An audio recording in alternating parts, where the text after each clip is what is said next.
Mentira número 7. Dios es más masculino que femenino. O Dios es más él que ella. En mi libro La cabaña, dice William Paul Young, sorprendió a mucha gente y no a todos de forma grata. Algunos, como mi madre, estaban completamente desconcertados por mi retrato de Dios Padre como una enorme mujer negra llamada Papá. Mi mamá trató de leer el libro. Después de todo, uno de sus hijos lo había escrito. Gente como su estilista y su doctor le hablaban de él. Llegó hasta el punto de la historia en donde Papá entra por la puerta, pero una vez que se dio cuenta de lo que yo había hecho, llamó a mi hermana. «Debbie, tu hermano es un hereje». Lo decía en serio y estaba petrificada. Deja que te cuente la historia de cómo mi mamá se desbloqueó y por qué ahora le encanta mi libro La cabaña, dice William Paul Young. En 1946, el panteón de los dioses occidentales incluía al Padre, al Hijo, al Espíritu Santo y a los médicos. O sea, aquí déjame acotar, dentro estaba la Trinidad y abajo de ellos los médicos. En su mayoría hombres, vestidos apropiadamente con santos atuendos blancos que mantenían una presencia de distante superioridad y poder. Si un doctor se detenía en una banqueta, todo el mundo se hacía a un lado hasta que él pasara. Si un doctor entraba en una sala, todos se ponían de pie hasta que él terminaba y se iba. Nunca contradecías al doctor, en especial si te entrenabas como enfermera. Mi madre entró a un programa de entrenamiento de enfermeras en el Royal Jubilee Hospital en Victoria de Columbia Británica, Canadá. En 1946, ella tenía 18 años, era soltera y quería convertirse en misionera médica. A los 3 meses de su entrenamiento, poco después de que recibiera su cofia que la hacía ver genial, según ella, aunque todavía no sabía nada, al hospital llegó una mujer sangrando. Era la señora Moon, esposa del reverendo Moon, el pastor de la iglesia anglicana de Victoria. El expediente médico indicaba que había perdido 5 bebés en el último año de su vida y principios del tercero. Ahora su 6º embarazo estaba en riesgo. Es muy duro perder un bebé en cualquier etapa del embarazo. Aquellas de ustedes que han llevado en el vientre un bebé y lo han perdido después de haberlo sentido patear y moverse, saben cuán devastador resulta. Las esperanzas y los sueños se habían desintegrado para esta mujer y su esposo no una sola vez, sino 5. Ahora ella estaba al borde de la 6ª pérdida. Un doctor entró deprisa, examinó a la señora Moon y dijo: «Tenemos que sacar al bebé». Se preparó una cesárea de emergencia. El médico llamó a la enfermera en jefe para que lo asistiera y a una estudiante de enfermera para ayudar, aprender y limpiar. Esa estudiante era mi mamá. A los 3 meses en el entrenamiento de enfermería, esta chica de 18 años fue empujada dentro de una cesárea de emergencia en la que el médico sacó un bebito de medio kilo de peso. En 1946, los bebés prematuros sobrevivían muy raramente, en particular los niños. No había unidad neonatal o terapia intensiva neonatal. La tecnología en ese tiempo consistía básicamente en incubadoras, cajas con lámparas de calor, y este bebé pesaba apenas medio kilo. Como punto de referencia, nuestro tercer nieto nació prematuro con 2 kilos.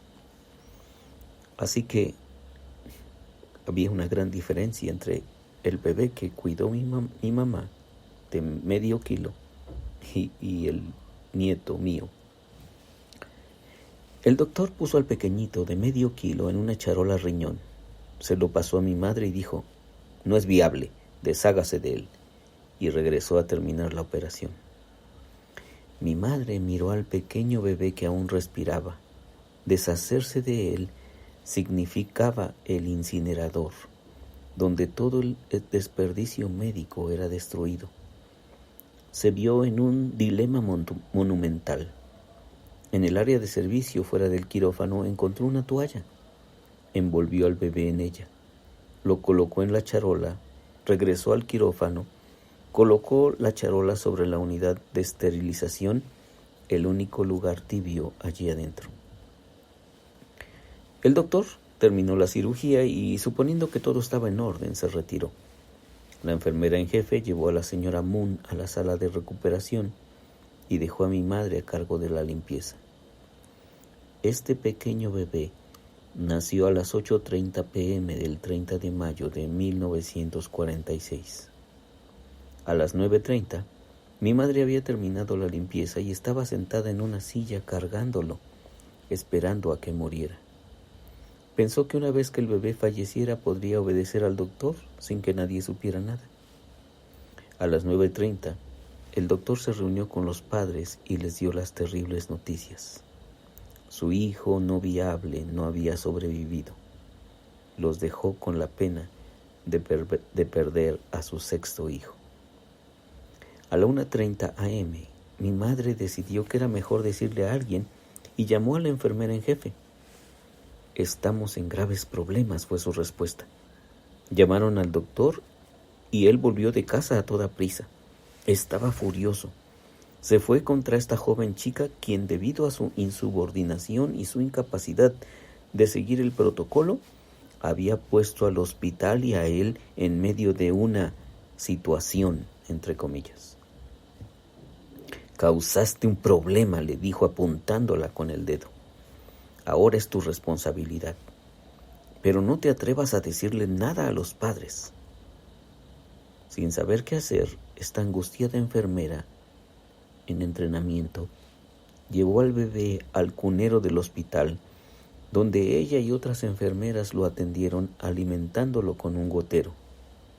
En los siguientes 2 días perdió 100 gramos. 2 días. ¿Qué estaba pensando el doctor? Desde luego pensaba que el bebé moriría y una vez que eso sucediera, la situación se escondería debajo de la alfombra del código de silencio. Pero este determinado pequeñito comenzó a ganar peso. El doctor se dio cuenta de que debía decirles a sus padres. No queríamos darles falsas esperanzas cuando su hijo nació.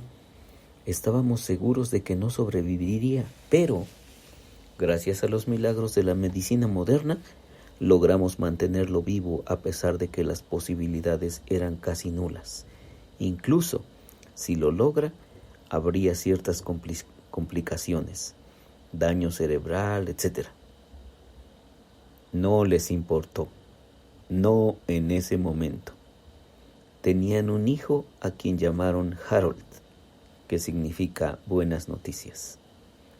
Más tarde, ese día, el reverendo Moon, cargando a ese pequeñito infante en una mano, lo bautizó con un gotero. Nadie esperaba que el pequeño Harold sobreviviera, pero 2 semanas más tarde la señora Moon fue dada de alta, y 2 meses más tarde el pequeño Harold se fue a casa con sus padres. 2 años más tarde, las enfermeras, incluidas mi madre, recibieron una invitación para la fiesta de cumpleaños. Mi madre fue con curiosidad acerca de Harold y allí estaba, jugando y corriendo con otros niños, y se veía perfectamente normal. Un poco flacucho, dice ahora recordando ese momento. No les dijo nada a sus padres sobre cómo sobrevivió el pequeño Harold. Se graduó, ella se mudó al centro de Canadá y entró en la escuela bíblica donde conoció a mi papá. Se casaron. 9 meses más tarde nací yo en Alberta del Norte y 10 meses después de eso nos mudamos al otro lado del mundo, a Nueva Guinea, donde crecí. Años más tarde volvimos a Canadá. Me gradué de la preparatoria en Columbia Británica del Norte y mi mamá trabajaba en el hospital y a través del boletín anglicano se encontró el obituario del obispo Moon. Curiosa, preguntó una enfermera anglicana si ella conocía al obispo. Resultó que la mujer había trabajado con él en First Nations y lo conocía muy bien. ¿Tuvieron hijos? Mi madre aún tenía sus dudas. Sí, un hijo llamado Harold, pero le he perdido la pista. Un chico asombroso, por cierto. Lo último que oí es que se fue de misionero a África Occidental. Mi madre no dijo nada durante otros 10 años, pero luego se encontró con otro obituario, esta vez el del médico que le había causado tanto pesar. Solo entonces mi madre nos contó a su familia acerca de Harold Moon. Se lo había guardado para ella todos esos años, pero ahora que el doctor había fallecido, también desaparecía el código de silencio. Estaba decidida a seguir la pista de Harold y a decirle la verdad sobre su nacimiento. Lo encontró. Era un pastor de la iglesia anglicana que vivía a unas cuantas cuadras de donde su padre había trabajado en 1946. Durante 6 meses se preparó tratando de decidir cómo decírselo a Harold, sin que pensara que yo quería el crédito, dijo ella. Finalmente le escribió una carta en Navidad, envolviendo la historia dentro de otra historia de la llegada de un hijo, es decir, la historia de Jesús. Harold respondió pronto y poco después se conocieron. Mi madre le dijo la verdad acerca de su milagroso nacimiento y supervivencia. Como puedes imaginar, mi madre y Harold se volvieron íntimos. Un día, en una conversación, ella le dijo: Harold, tengo un hijo. Él escribió un libro y a mí me está costando mucho trabajo leerlo. Berenice, deja que lo lea y te diré qué pienso. Harold leyó La cabaña y me escribió un correo electrónico. Querido Paul, leí tu libro. Me encantó. Pero creo saber por qué a tu mamá le está costando trabajo la paternidad o toda la maternidad, igual que la paternidad, en relación con la imagen que usas para Dios Padre. Déjame ver si puedo hacer algo. Me mandó una copia oculta del mensaje del correo electrónico que le escribió a mi madre. Querida Berenice, leí el libro de Paul y debes saber que me encantó. Pero me imagino que te está contrariando la imagen de Dios Padre. Déjame decirte por qué es tan importante para mí lo que él escribió. Y lo hizo. Como señaló Harold, algunos de nosotros piensan en verdad que Dios es más masculino, más hombre, más paternal que femenino, mujer y maternal. Toda la maternidad, igual que la paternidad, se origina en la verdadera naturaleza de Dios. La imagen de Dios en nosotros, Imago Dei, no es menos femenina que masculina. La naturaleza femenina masculina de Dios es un círculo de relación, un espectro, no una polaridad. Y déjame repetirte esto, porque quisiera dejarlo bien claro. Dice así: ¿alguno de nosotros piensa en verdad que Dios es más masculino, más hombre, más paternal que femenino, mujer y maternal?